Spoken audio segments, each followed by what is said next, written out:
Welcome to Military Analytics. Russia's attacks on Ukraine have been going on for more than a year. This summer, conflicts between the two countries are expected to intensify. While both countries were explaining their preparations, hundreds of kilometers of defense line of Russia in the south of Ukraine was viewed from the satellite. Experts are of the opinion that this line of anti-tank trenches, minesweepers, and trenches will take the conflict in Ukraine to a new dimension. Ukraine has announced that it has almost completed its preparations for a counterattack on Russia in the summer. This attack, which will probably be launched in the south of the country, will have a very important place in this war. In addition, satellite images shared by the U.S. satellite company Maxar revealed the dimensions of the Russian defenses being built in parts of southern Ukraine. Satellite photographs showed layers of anti-tank ditches, obstacles, minefields, and trenches. However, the defensive line of Russian troops continues for hundreds of kilometers on the rugged southern front, where Ukrainian forces are expected to intensify their counterattack in the coming weeks. Applied footage also showed wide trenches and thousands of defensive positions east of the town of Poloi in the Zaporizhia region. Ukraine is making progress in key areas as Russia goes on the defensive on the southern front line. Let's take a closer look at the developments on the southern front. Geographical data and reports released by Russian military bloggers show that Ukrainian forces are positioned on the east bank of the river. The U.S. Institute for War Studies said in a statement. But the scale and objectives of these first recorded Ukrainian successes were unclear. According to the U.S.-based think tank, Russian military forces withdrew from the regional capital, also called Kherson, and from the west bank of the Dnipro during a Ukrainian offensive last year. Natalia Humeniuk, spokesperson for Ukraine's Southern Command, neither confirmed nor denied the progress report on the riverbank, told Ukrainian television.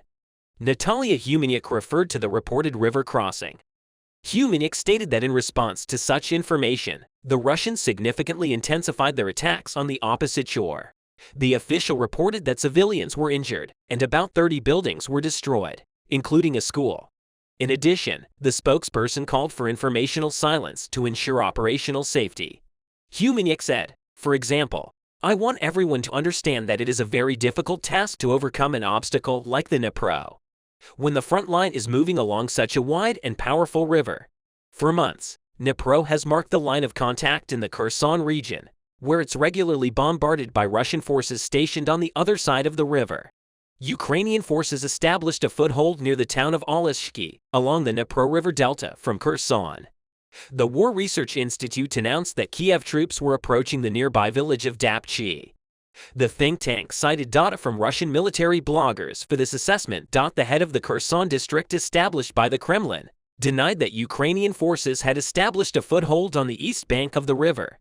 Analysts believe that if Ukraine continues its counteroffensive, it is to cross the land corridor that Russia managed to seize at the beginning of the war between its territory and the Crimean Peninsula. Such an operation would require crossing the Dnipro River. Ukrainian forces have been operating on the east bank of the river for weeks, according to military bloggers cited by the ICW. Kiev forces established stable supply lines west of the Antonivsky Bridge. According to the Russian forces, control an area of 1.5 kilometers behind. The bridge is claimed that the rest of the bridge was under the control of Ukrainian forces. Antonivsky Bridge plays a key role in the Kherson region. There have been significant developments on this bridge since last year when Ukraine began its counterattack in the south. It began by targeting the bridge as part of a wider effort to isolate Russian forces west of the Dnipro River. When Western long-range weapons systems arrived en masse, Ukraine hit Russian ammunition depots and command and control centers behind the front lines, weakening Russia's dominance in the region. Antonivsky Bridge is the main crossing over the Dnipro River in the Kherson region. For example, last May, Ukrainian troops struck the strategic Antonivsky Bridge, which Moscow needed to supply its forces occupying the south of the country. Ukrainian forces had used U.S.-supplied HIMARS multiple rocket launchers to hit the bridge after the HIMARS attack. The deck of the bridge was pierced with holes preventing the passage of vehicles. In November, the Antonivsky Bridge. She was blown up before dawn after most of the Russian forces had withdrawn and just before the Ukrainian forces entered the city. The days are very active on the southern front line of Ukraine. Ukrainians who are trying to advance to Crimea by crossing the Dnipro River are also taking precautions in attacks against Crimea. The Ukrainian armed forces deployed a long-range missile system Grom-2 in Zaporizhia for attacks on Crimea.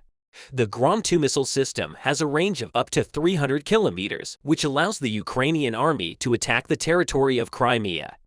Vladimir Rogov, head of the Zaporizhia movement, We Are With Russia, announced that the Grom-2 long-range operational tactical missile system was transferred by Ukrainian troops to the city of Zaporizhia under the control of Kiev. RIA Novosti reported that, according to Rogov, this missile system could be used for attacks in Crimea. Rogov argues that these actions confirm the need to push the Ukrainian troops as far as possible from the Zaporizhia region, and the line of contact should be moved deeper into Ukraine. Earlier, Vladimir Rogov also reported that Ukrainian troops accumulated military equipment in metallurgical factories and granaries in the Orovsky and Porkovsky districts of the Zaporizhia region under the control of Ukrainian forces. In another development, Russia's secret plans for the Baltic states came to light. According to an investigation, the Kremlin has drawn up a series of plans outlining how it could exert its influence in the Baltic states of Estonia, Latvia, and Lithuania in the coming years. Leaked documents from Russian President Vladimir Putin's administration in Moscow were seized by Swedish news sources prior to Putin's full-blown invasion of Ukraine. The Baltic states had warned for years of a war Russia could launch. Kremlin spokesman Dmitry Peskov called Poland and 3 EU member states representatives of extremism in Europe in January.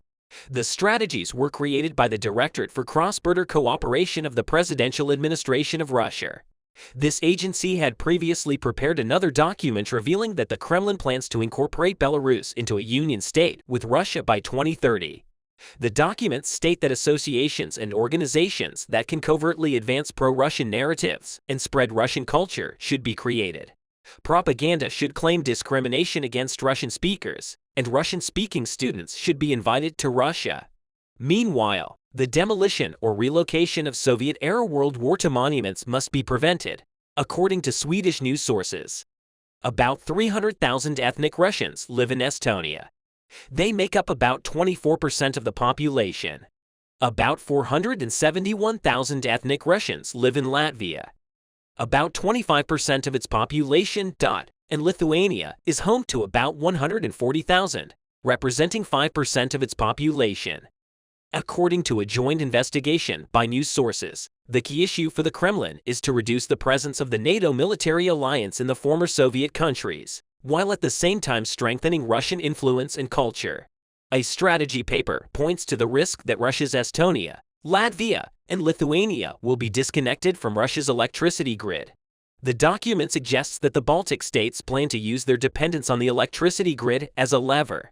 The Baltic states are part of an electrical grid controlled by Moscow. However, countries are preparing to synchronize their systems with continental Europe at the beginning of 2026. A Lithuanian document states that the increased NATO military presence in the region will create conditions under which Russia will be forced to accept the potential damage it can do to its national security.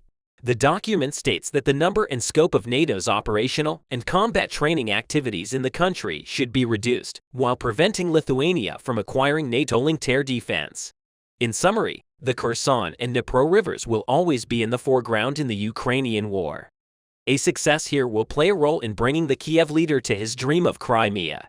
We have entered a very critical turning point in the war between Ukraine and Russia, especially in recent days. As the ground offensive operations take the Donbas region under their influence, the south of Ukraine is witnessing surprise moments. Let's dive into the critical situations in the southern region of Ukraine and the moment of a surprise attack in the Crimean Peninsula, the most strategic center of the war, without wasting any time. Ukraine's southern front line currently bisects the Zaporizhia region with a center of clashes moving north of the key strategic city of Melitopol. If Ukrainian forces can break through the Russian lines there and liberate Melitopol, Moscow's land bridge connecting Crimea to Russia will be compromised. The peninsula will be isolated, and the Kremlin's control there will be weakened. In this context, it's reported that the Russian army has strengthened the defense of Crimea. Amid the news that Ukraine's Western allies are warming up to retaking Crimea after nearly a decade of Russian occupation, as tensions on the front line continue to rise. In statements broadcast on Ukrainian national television, Vadim Skibitsky, representative of the main intelligence directorate of the Ukrainian Armed Forces, claimed that military intelligence in the region shows that forces on the peninsula are constantly ready for war and that in some sectors, Russian forces were seen evacuating. In addition, there is activity in the trenches on the coast, indicating that a marine amphibious operation may take place on the peninsula. At the moment, the main intelligence directorate of Ukraine constantly monitors everything related to the activities of the military group in the temporarily occupied Crimea. Indeed, on the territory of the peninsula, the Russian forces are currently preparing for defensive actions. Crimean infrastructure is currently being kept in combat-ready condition by Russian forces. It was claimed that 60 Russian war helicopters were on the alert as powerful and aviation components on the territory of Crimea. Many of these claims were echoed by the Institute for War Studies, which studied satellite imagery showing Russian forces continuing to build defensive fortifications in southern Ukraine along the Crimean border. Satellite images also showed that Russian forces had increased the number of barriers and trenches along roads to occupied Crimea in Kherson Oblast over the past few weeks. But recently, Ukrainian forces have succeeded in surprising Russian forces in Crimea as the Russians tried to strengthen their defensive fortifications on the peninsula. One of the largest air bases in Crimea was attacked by Ukrainian forces. A Ukrainian attack drone equipped with the Iridium system was captured in the Seki region, which hosts one of the most strategic air bases in Crimea. Sergei Aksyonov announced the commissioning of air defense systems on the territory of Crimea. As it turned out, this was due to another attack from Ukraine. And it seems that Ukrainian military was trying to attack one of the largest military air bases on the peninsula by sending its drone force to destroy the military airspace in Seki. In the photo provided for the attack, you can see one of the drones targeting the Seki air base. The drone seen in the photo was shot down by Russian air defense systems in the region of Crimea. It turns out that this UAV is equipped with the Iridium system, a global positioning system. According to experts, the Ukrainian army tried to prevent the operation of electronic warfare equipment on the peninsula with this airstrike.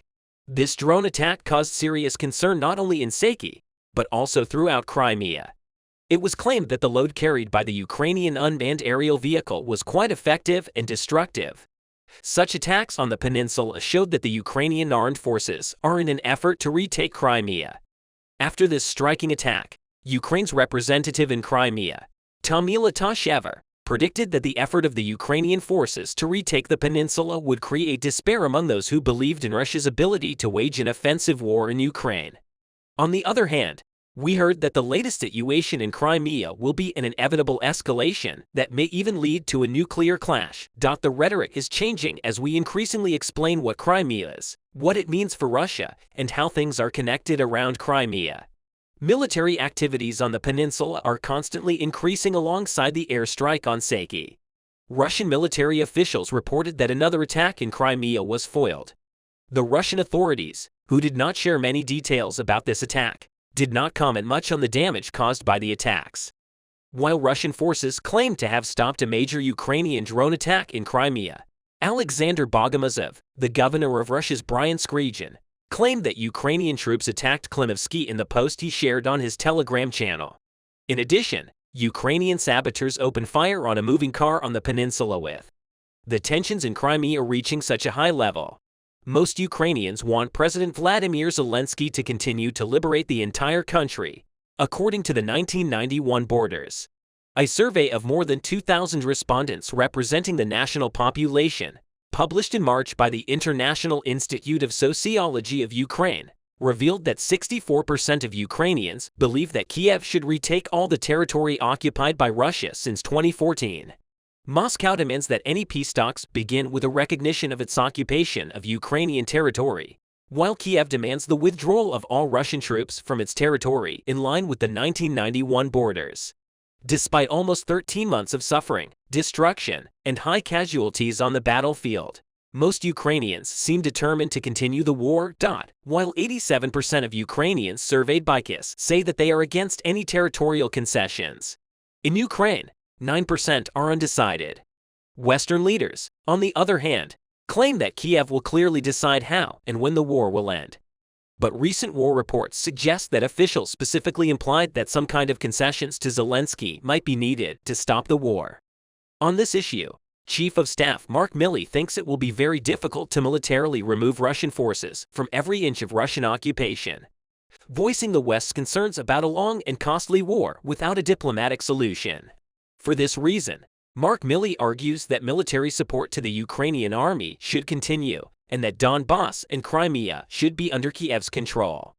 The liberation of Crimea, which was occupied and annexed by Russia in 2014 and is now home to a sizable Russian population, is a particularly sensitive issue given its political and military value to Moscow.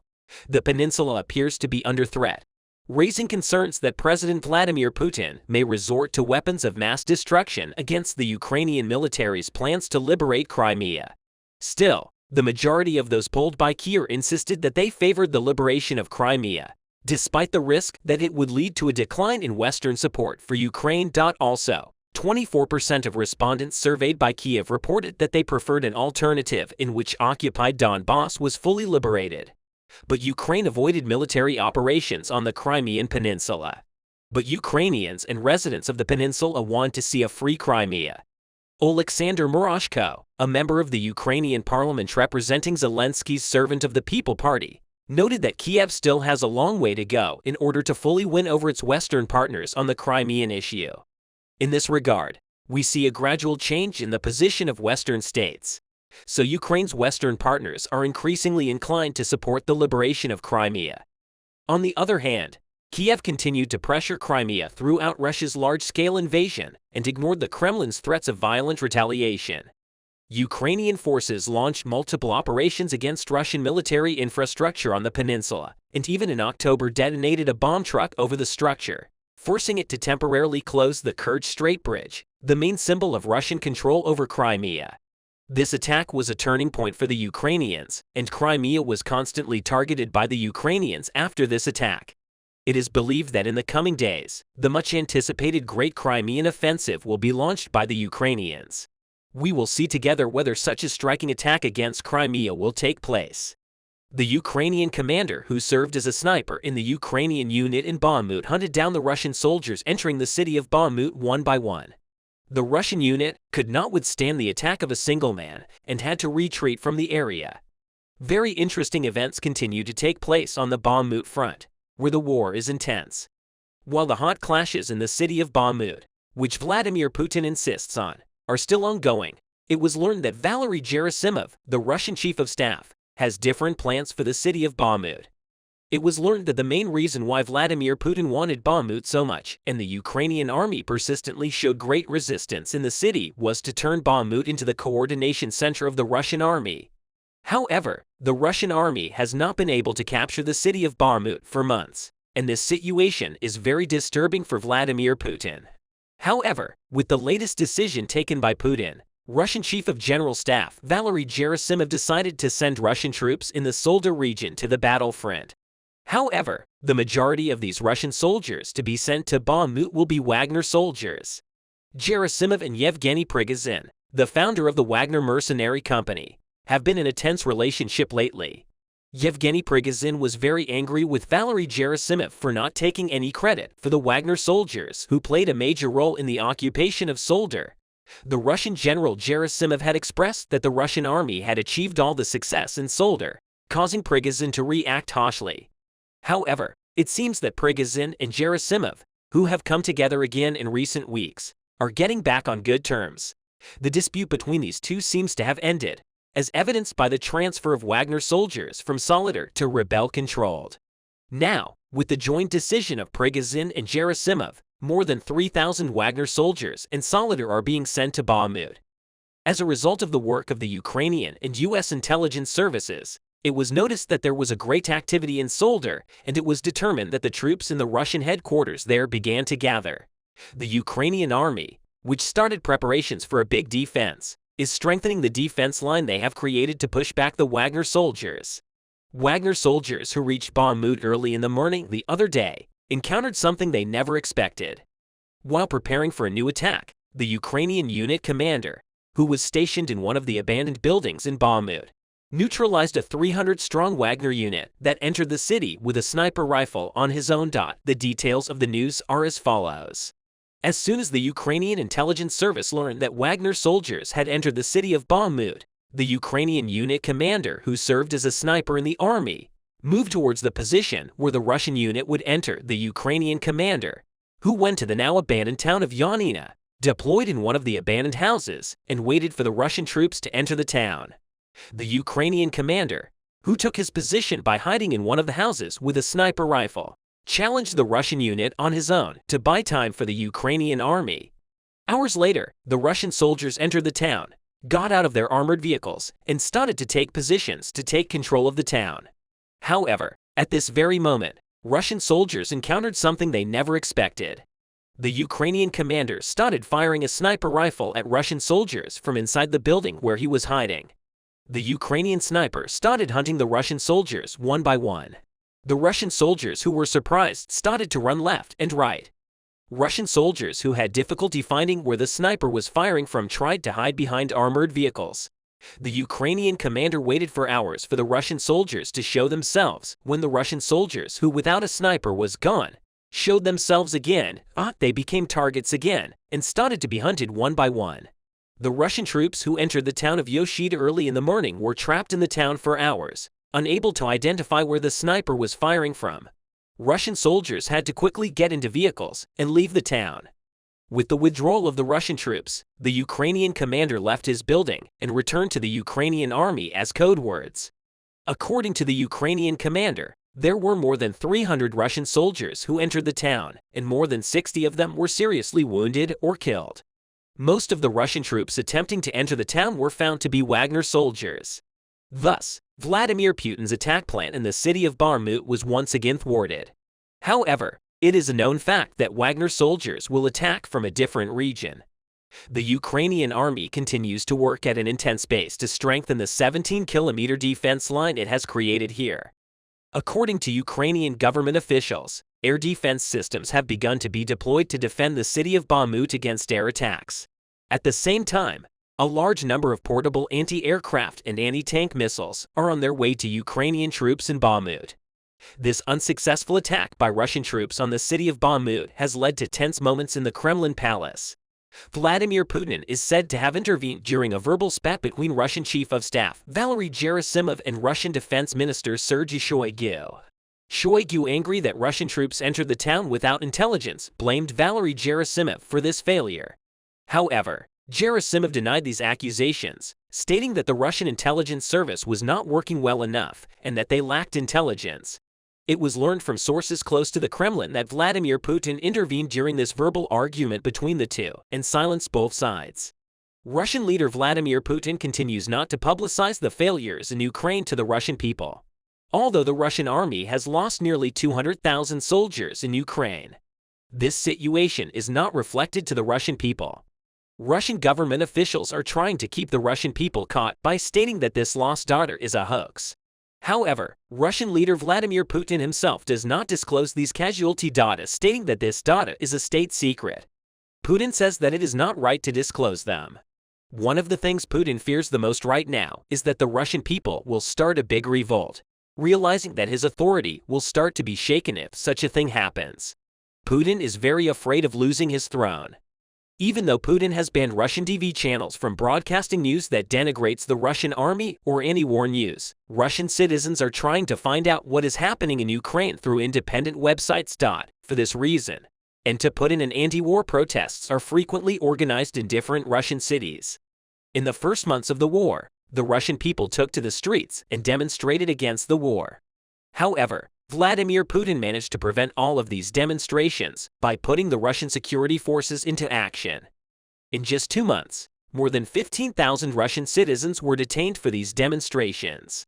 Now, Vladimir Putin keeps the Russian security forces on standby at all times, and at the slightest attempt to protest, the Russian security forces take to the streets. Putin, who is not letting the Russian people restrain him, seems quite determined to invade Ukraine completely. The majority of the people no longer support Putin's occupation of Ukraine, but the public's decision does not matter to Putin. Many more analysts say that the Russian army is losing the war on Ukrainian territory, and Vladimir Putin is well aware of this. According to war analysts, Vladimir Putin wants to withdraw from the Ukrainian territory, but Putin is continuing the occupation in order not to embarrass the world. Putin has allegedly exhausted 55% of the Russian army inventory. At the same time, Putin, who has difficulty in meeting the basic needs of the army, has depleted a large part of the state treasury.